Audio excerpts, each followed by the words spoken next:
Boy oh boy! Something semi-interesting involving the ambiguous nature of Japanese-English translation has happened in the J-pop culture scene. Let's examine, shall we?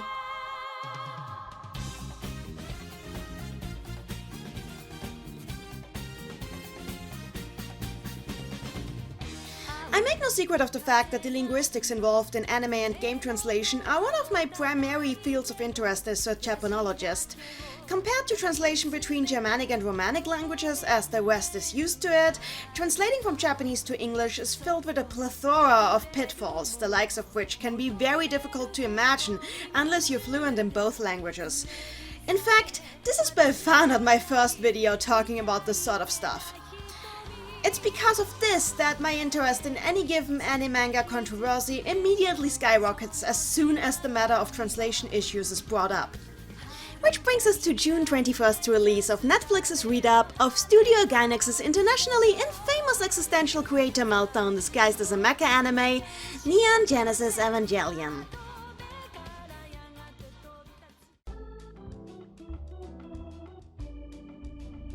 For those of you who haven't yet heard of this inherently controversial work, what rock do you live under and does it still have vacancies? In all seriousness though, enough videos attempting to summarize the plot of UnGay exist on the internet to make giving the rundown here an exercise in redundancy. All you need to know is that the protagonist's name is Shinji and that he's a mental wreck with daddy issues who pilots a giant cyborg infused with the soul of his dead mom to fight surrealist alien abominations and gains an increasingly screwed up social life doing so, all while his already fragile psyche gradually declines to world-ending consequences. For far less fatalistic takes on some of these concepts, please see Razafon and Tengen Toppa and Lagan. Good? Good. Let's move on. The original ADV film stub of Neon Genesis Evangelion and its sequels and spin-offs is not really flawless, to say the least. But it did a good job in introducing the series to a Western audience while staying entirely true to the themes and intentions of the original version. This is definitely at least partially thanks to the fact that the director and author of the series, Hideaki Anno, personally oversaw the translation and dubbing process. And while the guy in all honesty doesn't really know the first thing about voice acting... 黒川さん、機体の回収は天候の回復を待つことになりました。黒川さん、戻りましょう。戻って2号機を作りましょう。 What he does understand is his own work and what it should convey to the audience in order to be authentic to his vision.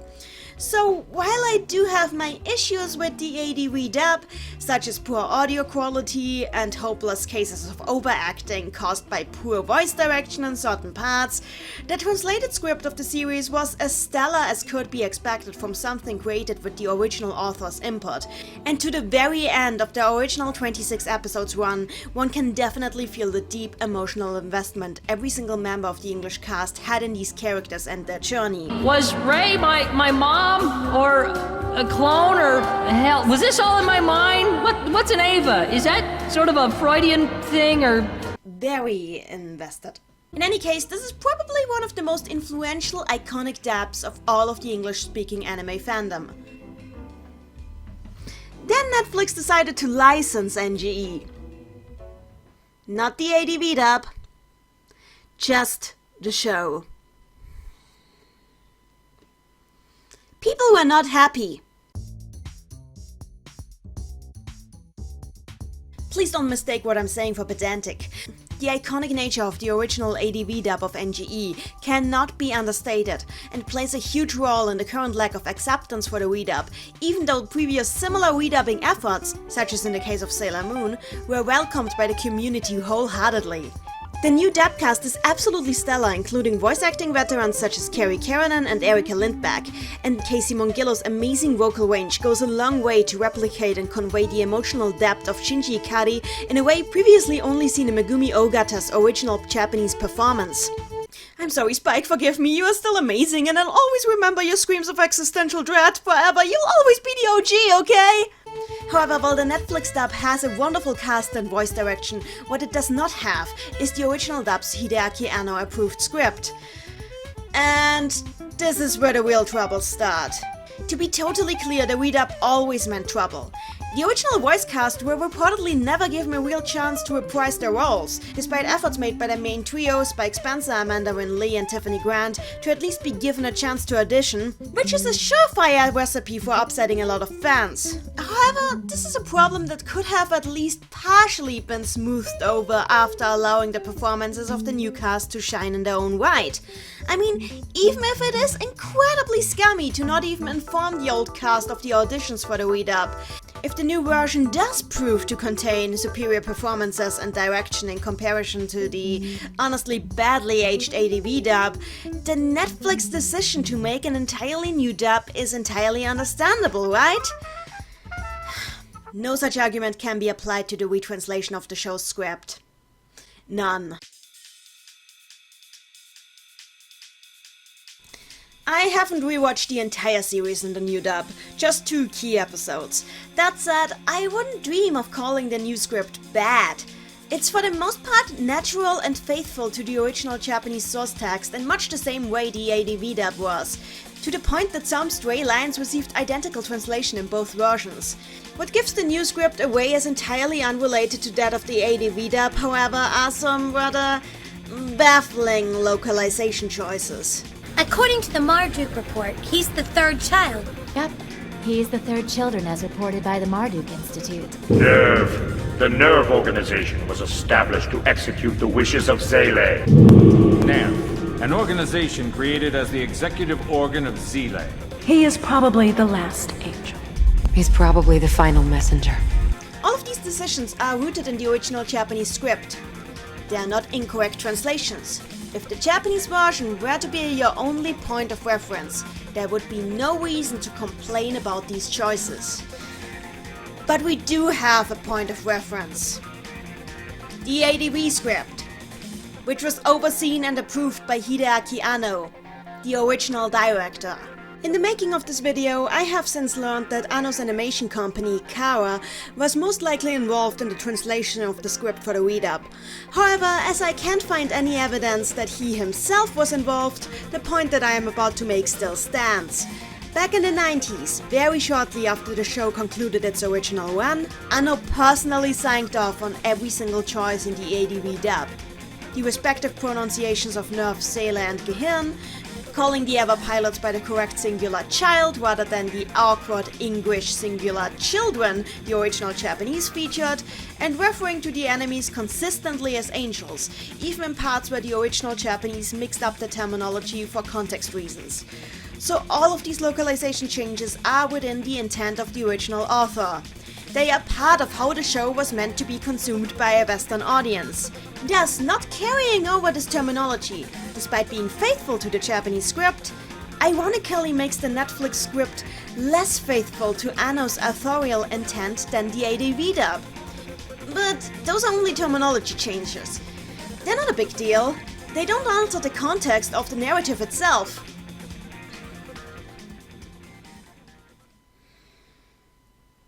Kaworu Nagisa. Remember how I mentioned that I only really watched 2 episodes of the Netflix dub all the way through so far? Well, one of those 2 episodes happens to be one of the series' most infamous, episode 24, Knocking on Heaven's Door, or The Final Messenger. Let's not get hung up on which it is. Evangelion has always been weird with titles. This episode introduces Kaworu Nagisa, the 5th of the Eva pilots, and longtime fangirl favorite for not-so-subtle reasons. Kaworu appears as Shinji is at his lowest point, our main protagonist's already pretty much non-existent self-esteem lying in shambles. The 2 boys bond immediately over the fact that Kaworu can sing Ode to Joy? Yeah, let's go with that. And the majority of the episode consists of showcasing the growing relationship between Kaworu and Shinji, beginning with simple conversations but quickly progressing into some more serious territory. I won't sugarcoat things. In terms of narrative structure, the episode is a mess. Rushing from scene to scene with reckless abandon, attempting to successfully tell a story in under 25 minutes that some Disney movies don't tell right in 90 plus minutes. This is doubtlessly due to the overall mess that NGE's production process had become at this point in its original run, for reasons too complicated to talk about in this video. But let me assure you that there's pretty solid evidence that Kaworu was definitely originally meant to appear for much more than a single episode. As it stands, however, he dies in the same episode he is introduced, begging Shinji to assist him in his suicide after revealing himself to him as the final angel. His effect on Shinji, however, is profound and comparable to the effect Nia Tepelin of Tengen Toppa Gurren Lagann has on that show's protagonist, Simon Chiha. In that way, just as with Nia later, it is plain as day that Kaoru is intended to be one of Shinji's love interests. A lot can be said about the exact nature of Kaoru's affections for Shinji, from Kaoru clearly seeing Shinji as some sort of avatar for humanity as a whole on which he projects his admiration for the species, to Shinji seemingly falling victim to an idealist Oedipus complex in regards to his perception of Kaoru. The fact remains that their interactions with one another in episode 24 are in places obviously romantic to even sexual, in not only the dialogue but also the visuals. Projective and skewed by their unusual psyches as aspects of it may be, the relationship between them is clearly portrayed in a way that transcends the platonic and becomes intimate more quickly than your seafood friends can start singing Kiss the Guy on a romantic boat ride. It's not subtext, you guys. To watch Shinji Ikari, Kaworu Nagisa acts and speaks quite openly like one would speak to a lover. And even if Kaoru and his ambiguous humanity are somehow not gay enough for you, well, resident, violently blushing, stuttering, smitten wreck Shinji Ikari will put your doubts to rest. The visual homosexual tension in these scenes is so tangible you can cut it with a knife. The dialogue at certain points doesn't even really matter. Kaoru could quite literally be reading off the grocery list and these scenes would still be gay. That doesn't mean, though, that the dialogue is not important and one shouldn't really pay attention to what's on screen when translating it.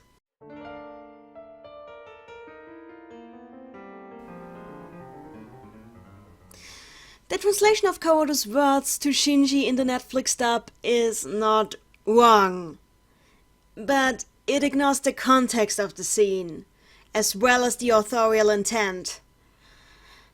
And that's why I understand why people are angry at it. The lines in question are these two. そう、好意に値するよ。好意？好きってことさ。カオルくんが好きだって言ってくれたんだ。僕のこと。初めて人から好きだって言われたんだ。In the ADV dub, these lines were translated like this. This is worth earning my empathy. Empathy? I'm saying I love you. Kaoru said that he loved me. I've never felt such kindness before. In the Netflix dub, however, they were translated like this. Yes, you're worthy of my grace. Your grace? I'm saying I like you. Kaworu said I was worthy of his grace.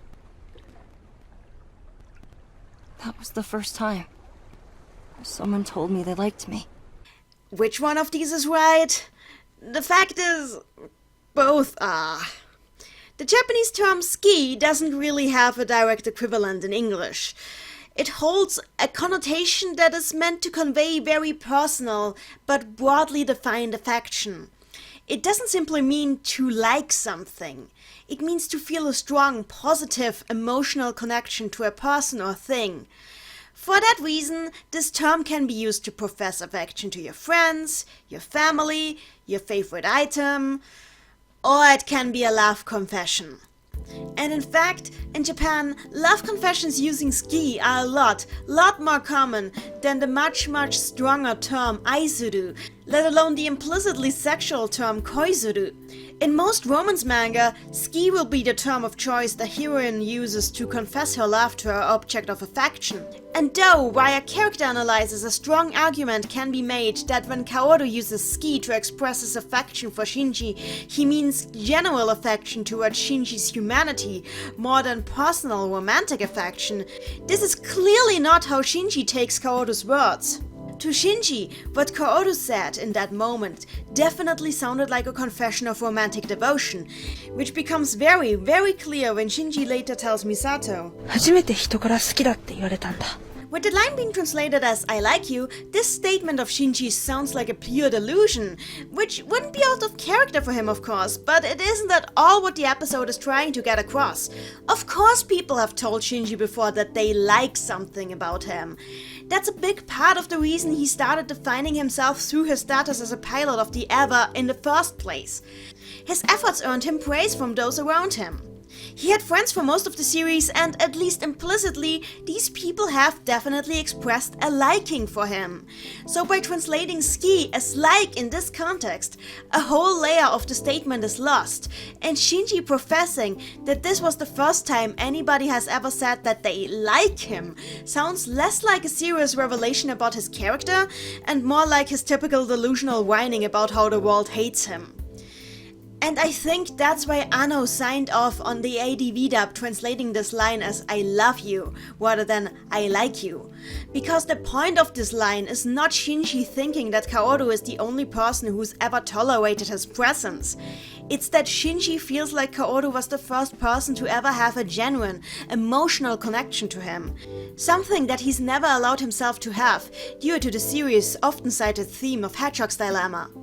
And as correct as translating ski as like is, this dimension of episode 24 of NGE is lost entirely if you choose to translate Kaoru's lines that way, as much sense as it technically makes.